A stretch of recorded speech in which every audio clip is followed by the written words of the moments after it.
Johann, one game remaining in the 22-23 season. We last caught up in January. How do you feel the second half of the season has gone? Really enjoyed it. I certainly believe we've become a better team.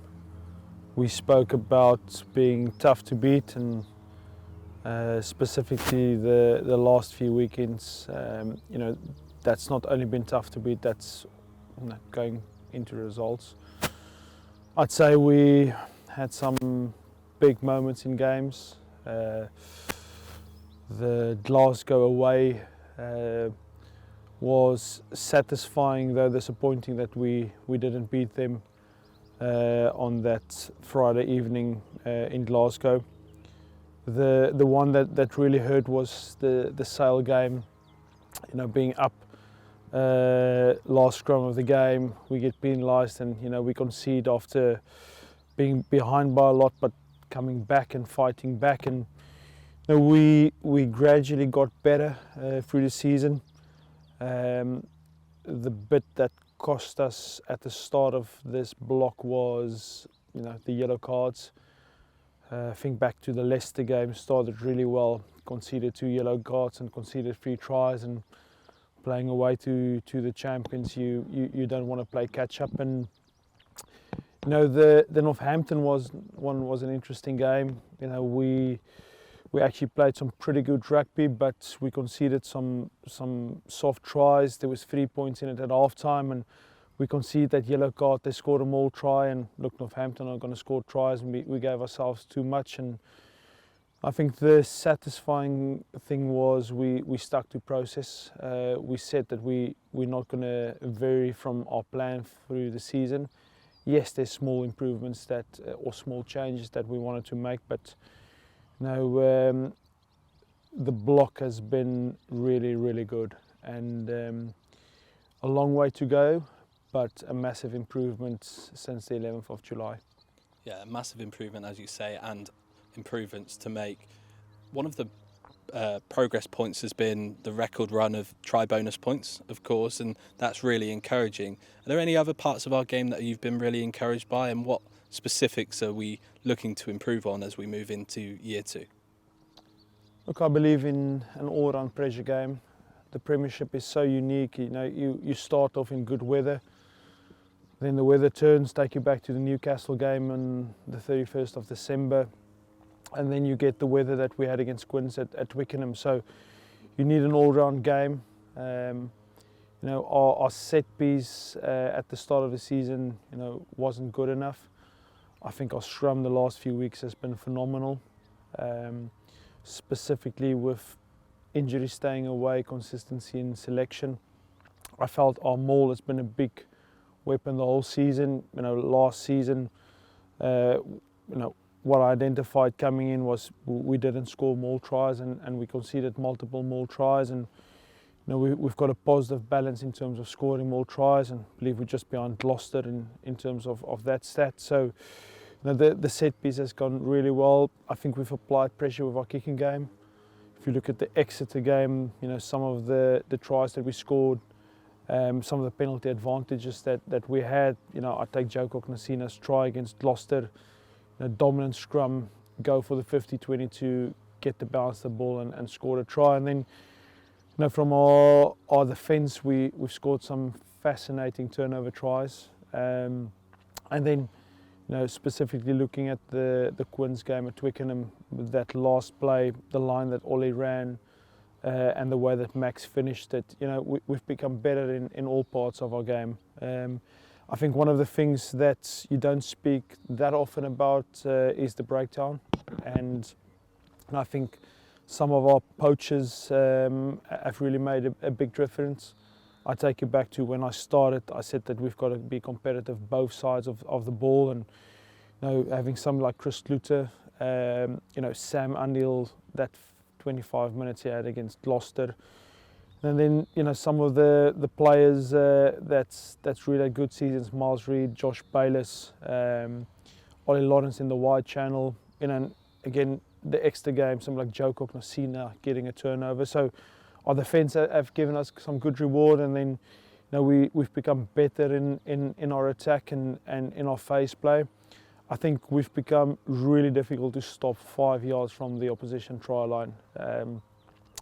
I believe that you've got to make sure that you keep gain line and keep generating quick ball, and we've become difficult there to stop. In terms of progression, there's been a massive amount of progression, but we as a group are nowhere near where we want to be, and hopefully we finish the season well, and then we're really looking forward to the next one. Yeah, you mentioned attack there, and in recent matches, obviously it's gone well with the bonus points. It leads to somewhat of surprise from supporters that Joe Maddock has left the club. As you can imagine, there's a lot of emotion around Joe leaving, given his history with the club. Can you explain why Joe has left? Firstly, Joe's a fantastic man. He loves Bath. He'll go down as a legend at Bath Rugby for what he contributed. In terms of he's added to us this season.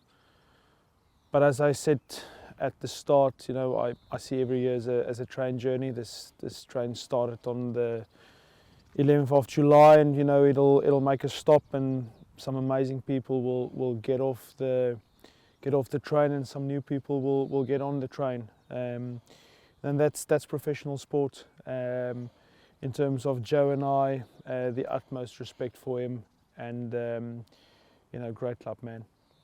Talking about people getting on the train, Lee Blackett.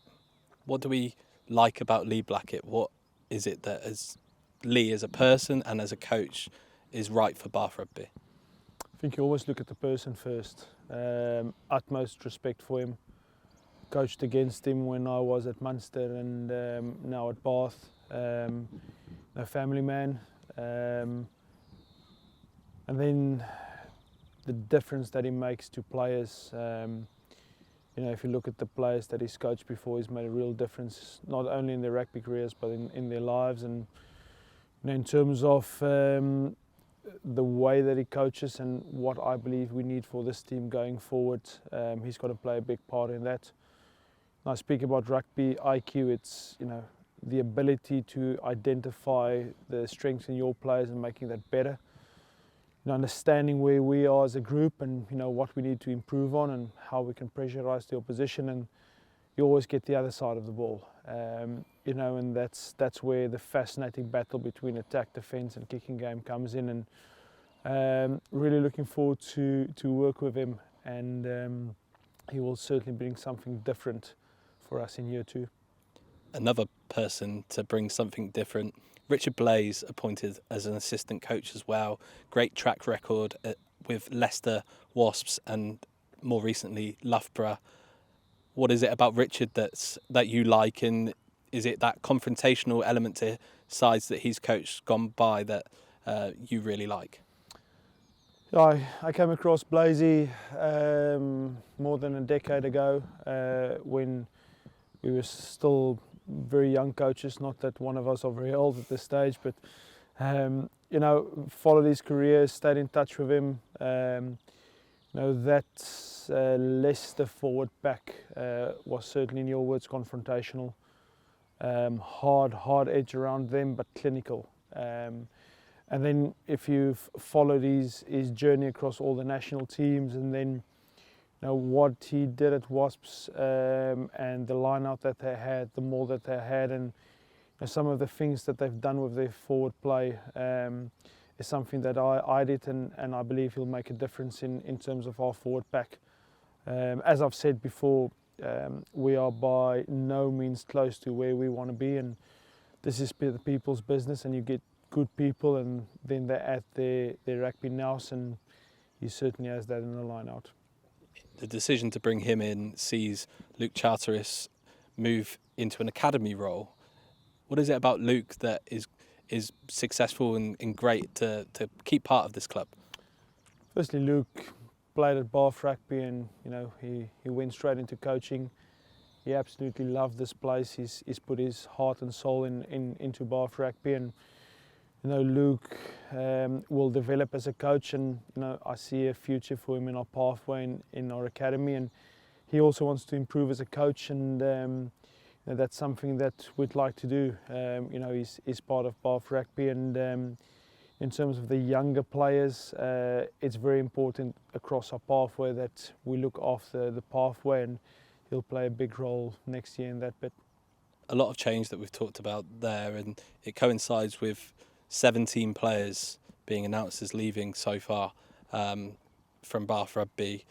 It's a lot of players, but given the state of the game and the salary cap constraints, is that the main reason why so many are leaving the club? I think the number one thing to note was July 11th, I said to the staff and the players that we'll focus on connection, we'll focus on clarity and commitment, and all the players bought into the plan, the future, the vision, the club, what we want to achieve over the long term. Everybody bought into this example of this train journey that we don't know how the year is going to pan out, but we're all going to be invested, and I committed to them that I will look after the players with care and with clarity, open communication, and we've every single one had an open communication channel, and that's the unfortunate bit about professional sport. If you just look at Wasps and Worcester, what's happened there with some of their players playing for our team now, and it's such a difficult place to be in. You'd like to retain as many players as possible. I guess the thing that coincides with that is also performance, and that means that you've got to recruit other players with different strengths and different attributes that I believe will help us to develop and progress as a group. And you'll always have change. Change is inevitable, and it's the way that you manage that change. And there'll be a lot of very good men walking away from Bath Rugby at the back end of this season. But they will all walk away with fond memories, and we've had such a good year together. Not always in terms of the results, but in terms of what we achieved on the inside of these walls. There'll be a memory for me for the old day. Two players that have also been part of that we haven't talked about on either side of the coin, Fergus Lee Warner, GJ Van Woutser. What's the situation with those two? We'd love to keep them. I hope that they stay at Bath Rugby. I can't speak about contractual detail, but I'd like to believe that hopefully we can get them across the line, and hopefully they can continue to add the way they've added. In terms of Fergus, didn't know Fergus at all. Watched him play for Worcester, and met him and Ollie there in my kitchen a few months ago, and this Australian guy that I didn't know made a massive difference to our season, and he's such a great team man. And then GJ, there were a lot of questions around my decision to bring GJ into the club. Number one, as a leader, as a man, as a captain at all the teams that he's been involved with. But if you look at his performances over the last few weeks, he had that unfortunate big shoulder injury against Irish in the early parts of the season. But he's taken that forward back, that line out by the scruff of the neck, and we've been really good in that department over the last few weeks. And I'd really like to believe that he'll contribute massively towards us for next season. It is a slimmer squad for next season, but does that put more of a focus on our pathway and getting players through the system by adding resources and adding time into that part of the club? Yeah, look, the salary cap is a reality. Financial pressure is a reality. Together with Bruce and the board, we decided to sign which I call high-value players in terms of what they will add to this team in the coming years, players that will make a real difference on the pitch. Good examples of that have been Ted Hill and Ollie Lawrence. Ted winning our forward of the season and Ollie winning the supporters player of the season just showed what a difference they made. That means that we'll have less senior players, which means we will have to be even better as staff, coaches, managing these players. And then the resources that we're going to add to the academy and the pathway is incredibly important, because you need your homegrown players to come through. And you know, we've got a lot of exciting ones. I'd like them to get better quicker, to get game time, not only in the Prem Cup, but to become starters for this Bath team. And now, I don't want to name drop a few, but we are going to push our younger players through to make sure they develop alongside players that we have from a senior point of view. And I'll use one example, what I mean. How brilliant will it be for John Stewart to be in between, you know, Ben Obano, Thomas Tutway, Will Stewart and Johan Skuman. What a great learning opportunity it is for him. But it's not about the opportunity, you've also got to make it count on the pitch. And you know, I believe we've got players that can do that, and that's going to be a big focus for us. Yeah, it's all about the commitment and clarity and connection, as you've mentioned. And we'll talk about the awards that we've just had at the club. And three men that you wanted to speak about: Miles Reid, Richard de Carpentier, and then the winner of the Clubman of the Year, Tom Dunn. They epitomised that this season, haven't they? Yeah, I think every club is different. Bath are very different to the previous clubs that I've been involved with, and you know, Clubman looks different at every single club. Firstly, Miles, the player that turns up every week. He has his book, he asks questions, he wants feedback, he wants to improve, he does the extras, but he cares for his teammates and he helps them to get better. He's had a phenomenal season. Chippy, Richard, I can speak on half an hour about him. You know, for an older player to not always be selected, the way that he has handled himself around the group, the influence that he has around the group, it's incredible to see him amongst the group. He's got a good sense of humour, which I've enjoyed. But again, the man that he is, that'll be missed. And yeah, I can't speak highly enough of Chippy. And then Danny, you know, looking from the outside in, you see Danny play, and you know, you don't know the guy with the funny hairstyle. And when I shook his hand for the first time, I saw something different in him. I saw a love and care for this club. And I remember when Ben got injured against Sale, the next week I asked him if he would take over the captaincy, and the pride that he had to lead Bath Rugby was incredible. And you know, he was the talisman in a lot of games. And coming back to the club man bit is also the credit that he gave others. You know, Niall Annett has been a huge part of the club.